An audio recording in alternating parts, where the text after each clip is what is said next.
In order to give an honest review of Black Panther, I have to admit something. I don't like superhero movies. I don't see how I can learn any kind of great life lesson from a film about a grown man who goes out at night to slap people around.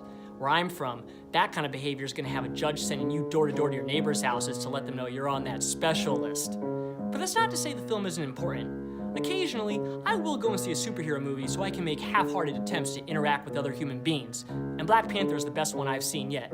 It's a clear example of Hollywood putting its money where its mouth is. I can't remember the last time a big studio gave a young black director $200 million to make an action film starring an all-black cast. But that doesn't mean $200 million comes without strings. So I gotta ask, why is Bilbo Baggins in this movie?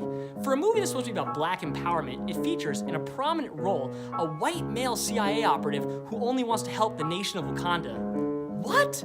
Was J. Edgar Hoover on the set of this film saying, and you gotta have a good white guy who helps you out, as if somehow we're all gonna forget that America is responsible for the largest and most systematic form of human trafficking and bondage in the history of the world? That's like making a Holocaust film and being told you gotta include one good Nazi. And also, if Wakanda is such an enlightened country, why do they choose their ruler through ritual combat? Seems kind of stupid. Nobody ever thought to say, hey, the UN isn't exactly Fight Club and we don't need them to send them our strongest. Why not just have a Trivial Pursuit night and send the guy who wins that?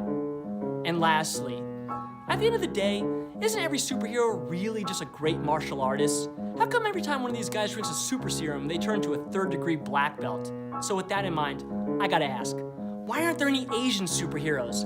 I know I'd be pissed if someone made a movie about the greatest matzo ball soup chef in the world and it turned out to be the Pope. But look, I like Black Panther, and at times there were some genuinely powerful moments where I felt like I was watching something Shakespearean and less Bob Rossi paint by numbers, which is the usual Marvel movie formula. But I hope in the next one they don't CGI Richard Nixon in there and have him tell King T'Challa, if you ever need my help, just say my name, Richard Nixon, in the mirror 3 times. That's Johnny, and I'm Sam. We'll see you next time.